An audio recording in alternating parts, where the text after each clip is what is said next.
Welcome. So glad to see you. My name is Dr. Harry Witchel. I'm author of You Are What You Hear. And tonight, which is a book about music, and I'm quite keen to express with you tonight something that I think is really exciting and special, which is how music affects us with our bodies. So music isn't just something that's pretty, but actually has a fundamental effect upon how we live, what we think, and what we do. And fortunately tonight, we're joined by Rehana Browne, who's going to share with us a little bit of demonstrations about the flute. And we'll see how that works out in terms of, the music will be great, but what we'll see is if you guys can get the spirit and find out where we're going with this. So, just so you know where we're going with this, so the outline of today's talk is that we're going to talk about music and how music leads to expectations. And that these expectations are also going to be followed by innate behaviors. We'll also talk about learned associations. And then finally, I'd like to end by talking about how the expectations for music that we have change how we feel about the world. So far, so good. Okay. So this is where we start. This is many years ago at the University of Bristol, about a decade ago. I did this. This was sort of the thing that got me started physiologically. So this is a measure of heart rate on one side, and this is called sadness. Now, how do you measure sadness? Well, you ask people on a scale of 0 to 100, how sad are you?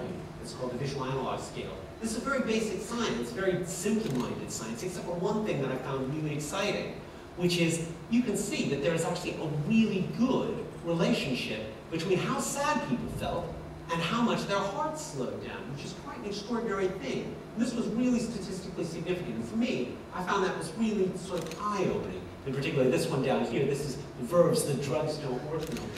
So you can imagine how I thought, that is a really sad song. No wonder their heart rate slowed down. So with that in mind, I'd like to see if you guys are all sort of on message with this. So I wanted to ask just for a show of hands, first of all. So how many of you have ever heard a piece of music and it was able to change the way you physically felt, not just your emotion, but the way you physically felt? Hands up. Oh, just about everyone. Okay, good. And how many of you have ever heard a song by James Blunt and thought, I wish they weren't really playing that? So this leads us on to what I describe as expectations and the issues about expectations, okay?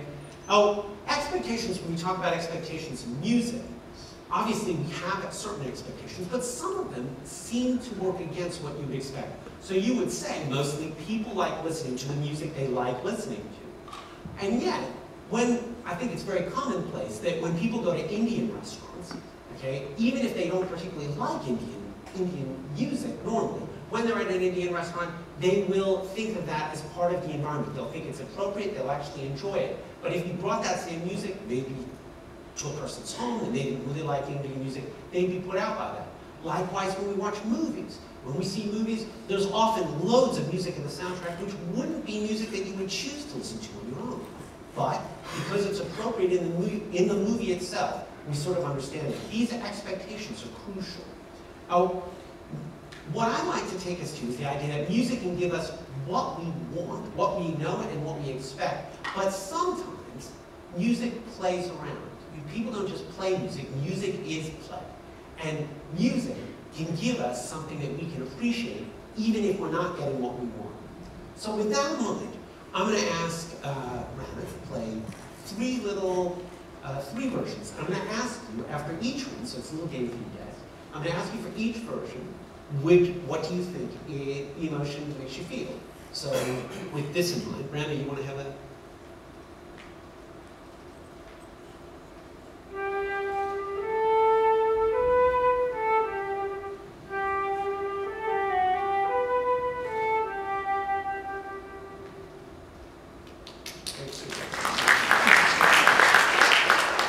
What did you get? Just shout out. What kind of emotion did you feel about it?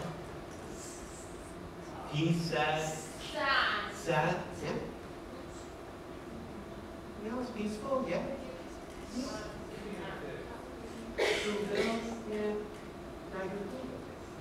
Sure. Anyway. Shall we have another? This is a similar piece, but slightly different. How about this?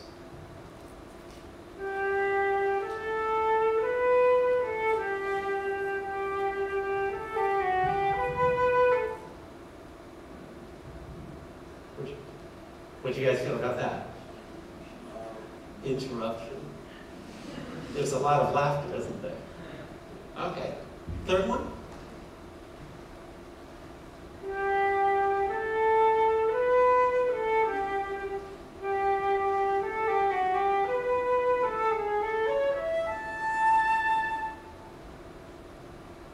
Yes? How do you feel about that? Climax almost, you know, it was like going up and you kind of, yeah. Exactly. Yeah. So it was climactic. Anyone else? It's all good. But you can see that it's quite a difference, and yet they're all pretty much the same. So those of you who are musical will know that she's just playing around with whether or not she ends in the tonic. But these changes, somehow, we know what to expect. Even though you've never heard that piece of music before, you know when it's reached the end, you know when it suddenly ends early and it sounds funny and makes you laugh a bit. We know when it's actually doing something even more interesting. Now, I wanted to talk to you about a series of experiments where people looked very specifically at the music's effect on patients. So in this case, I'm going to be talking about COPD patients. So these patients, they have chronic obstructive pulmonary disease. So these are patients who have trouble breathing. They wheeze, they find it very difficult to exercise. So it's lung patients.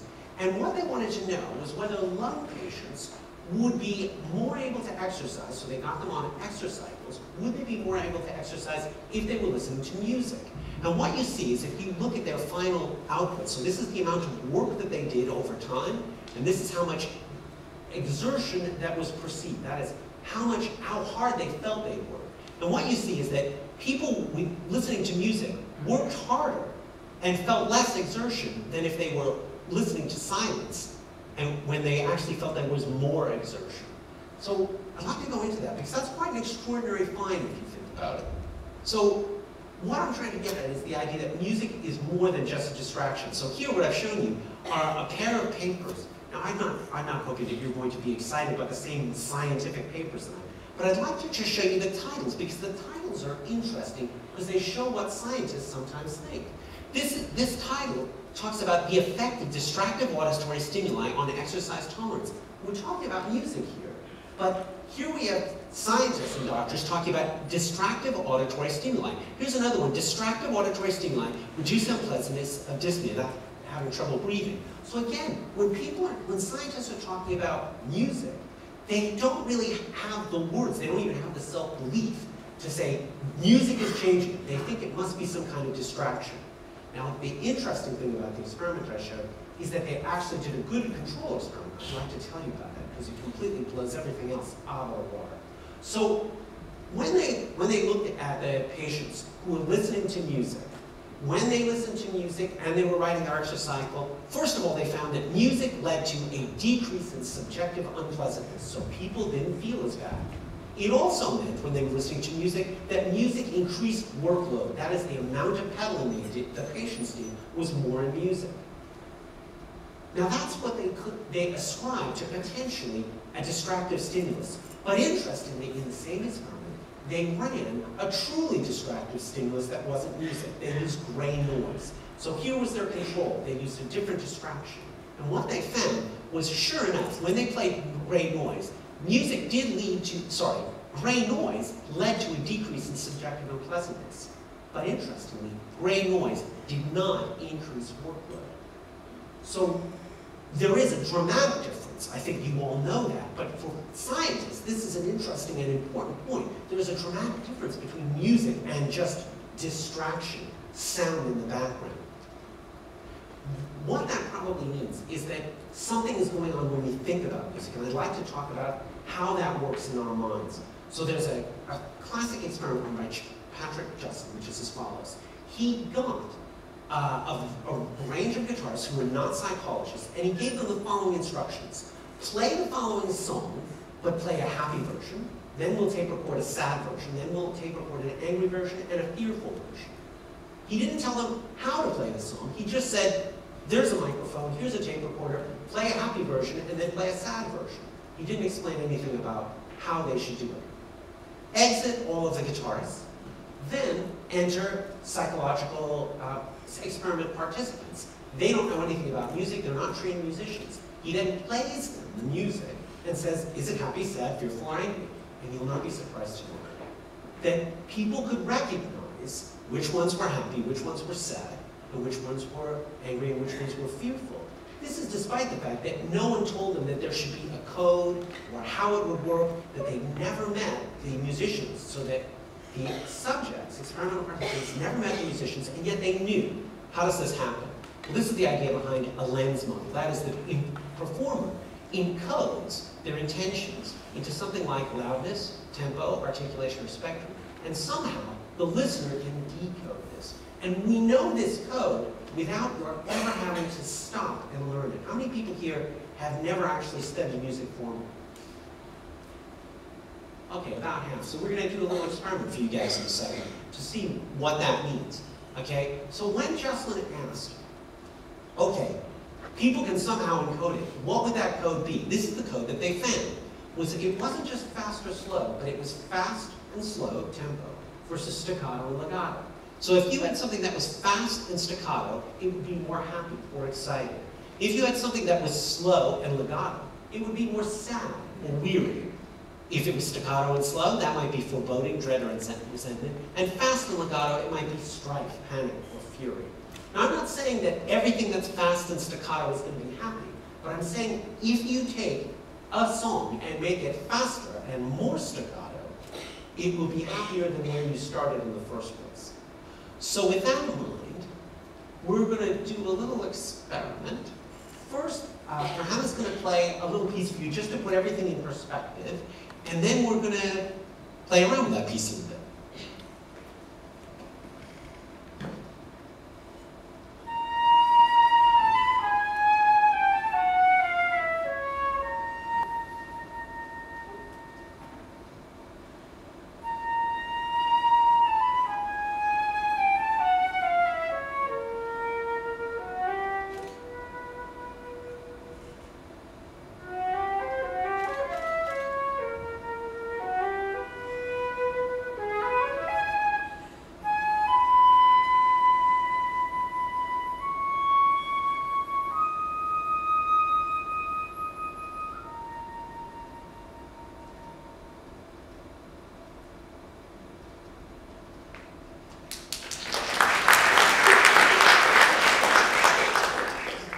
So now you get where it's going to come from. Rehana's now going to play, just to remind you, she's just going to play the first line of the piece, and then I'm going to ask you what emotions you might get from it, okay?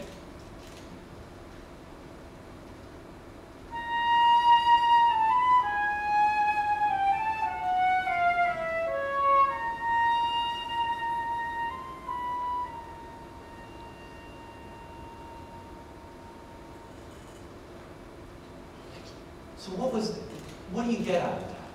What kind of emotions? Creepy. Creepy. Oh, that's different. Yeah. Melancholy. Yeah. Comfort. Yeah. Reflective. Yeah. Foreboding. Mysterious. Mysterious. All of those. Okay. We're now going to do Jocelyn's little experiment. So we're going to take the exact same notes, and we're going to play them slightly, well, I'm just going to play them slightly differently, and we'll see what the emotion and the effect is.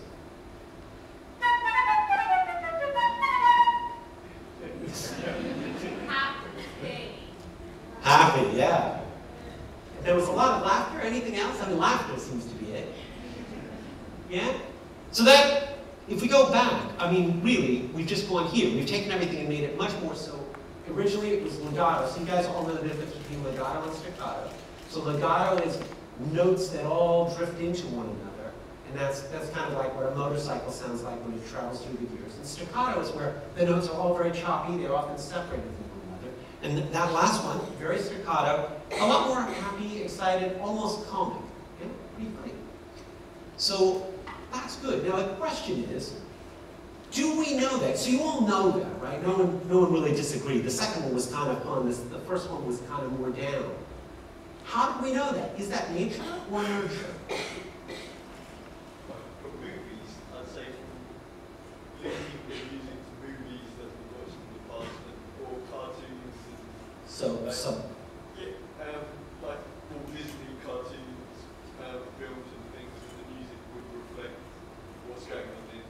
So part of that is nurture.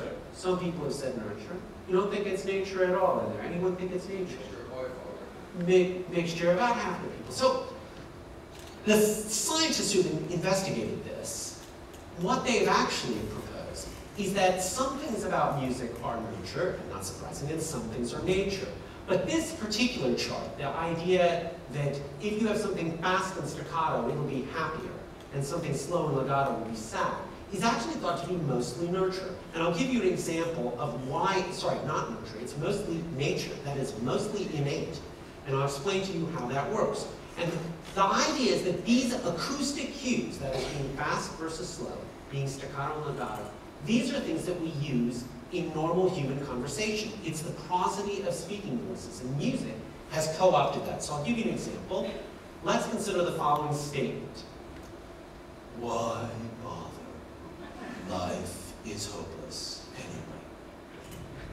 Okay? So that's slow, low, and it's a monotone, fairly depressed. And it gives you a clear cut, and you could actually do that. Rehana does that sort of thing where things get lower and slower, and we can get depressions. But we can also say the same thing with a slightly different set of acoustic cues. Something like, why bother? Life is hopeless anyway. There, okay? We can get something, by going a little bit faster, a little bit more variation, and also by getting that kind of buzzy tone, we get something that sounds angry. And we can also do the same thing with, say, happiness, which would be, why bother? Life is hopeless anyway. Okay? In those cases, when you've got higher sounds, and also more variation. And that's, in many ways, what was going on with what Rehana just showed you a second ago. So some acoustic cues are going to be nature. That is, they're going to be innate. And those I would call just traditional acoustic cues. But also, as pointed out from the audience just a moment ago, some specific memories lead to feelings as well. So our feelings that are elicited by music are this mixture of acoustic cues and specific memories or learned associations. So with that in mind, I'm going to ask you to do a little tiny exercise. I'm going to give you about 10-15 seconds, and I'd like you to think about, remember, a specific time in your life where it was the most intense musical experience in your life. And I don't want you to sort of make up a vague event. I want you to remember a specific event. It doesn't have to be the most, but an event where you felt something incredibly intense was going on with music. And the reason I want you to remember something specific is because I'm going to ask you a very specific question right at the end. So take 10 seconds to think about this.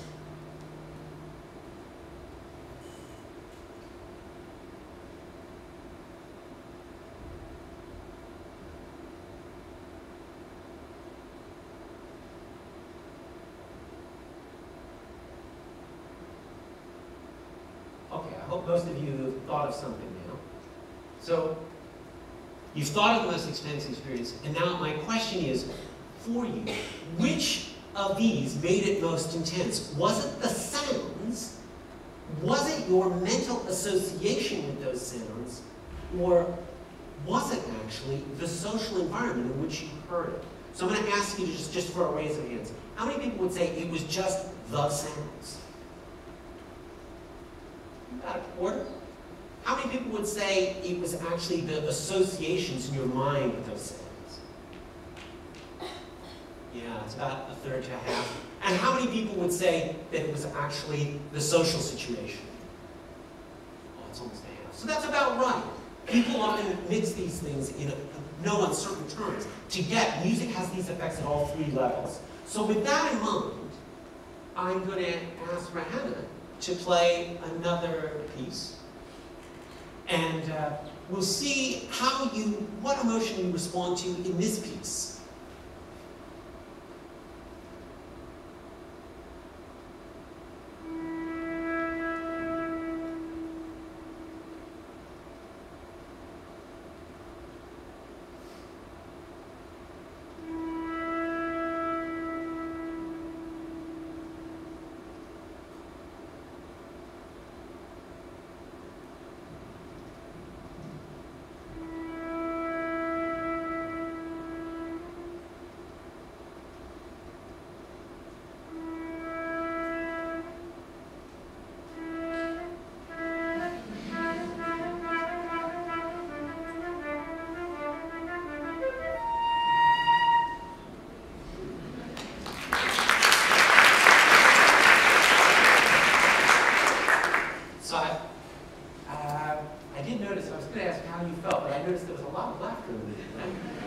So that's an interesting point, because if we go back to what, first of all, do you think that was nature or nurture? Well, we were talking before about what nature would get us, and which is this slow and staccato, it's first it starts slow and staccato, and then it goes to faster and suddenly staccato. But that isn't really where you ended up. I mean, it's supposed to be one of the scariest theme musics ever made, and yet you guys were laughing at it. And I can't help but think that it's not because of the fundamental nature of the sounds, but because you remember a rubber shark from the 1970s that made everyone run around. And that may be something so where we're getting with that is that obviously music not only taps into the fundamental acoustic cues, but these memories that you have can actually completely override them and create really powerful effects. And so with that in mind, I just wanted to talk very briefly about fear itself. So what we heard there is it starts really slow, and then there are all these staccato notes, which are quite foreboding. And that slowness, so fear has two different flavors. Fear can be dread, but it can also lead to panic, which is what happens at the end. And that's an interesting point, that you have these two different flavors of fear, and music can tap into them both. And in fact, I found that people were so different, so volunteers, experimental volunteers, were so hard-pressed to tell the difference, because we gave them loads of different stimuli, that the only way in my experiments that we could get people to say whether they felt fear or dread, that they could tell the difference, was if we actually showed them cartoons. Otherwise, they couldn't even figure it out. So where we're going with this is that associations can be more important than sonic cues when we're talking about music. So music will lead to both acoustic features, such as tempo, rhythm, and timbre, but it also leads to associations such as memory, social territory, and genre preferences. And it's these things together in your thinking that are going to lead to what you feel right now after you listen to music. So with that in mind, we're going to attempt to do something a little dangerous. I'm going to try and play a movie on my computer and see if it works out. So here we have a movie, and the first version is we're going to play this. So we're going to play the same kind of game before. We're going to play two versions of this, and I want you to figure out what emotions you feel the first time and what emotions you feel the second time. So let's see if this works out.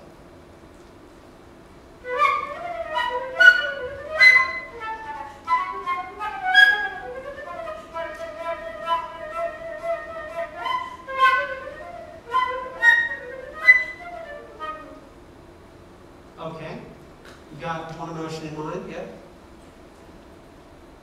What was that? Yeah, okay, good. All right, we're going to play the same exact piece, the same exact movie clip, but now we're going to play it with a different tune. And it's going to be quite up-tempo, yeah? And hang on a second, and here we go.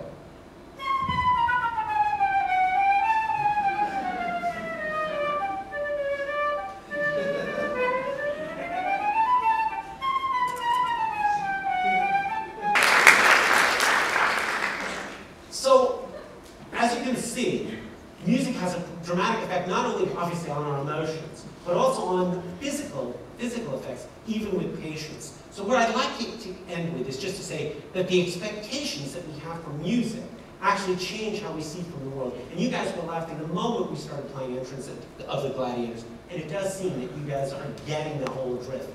That art does have a profound influence on your neurology, and it does actually make a big difference. And I want to thank you all, and I hope you enjoy the rest of the evening. Thank you very much.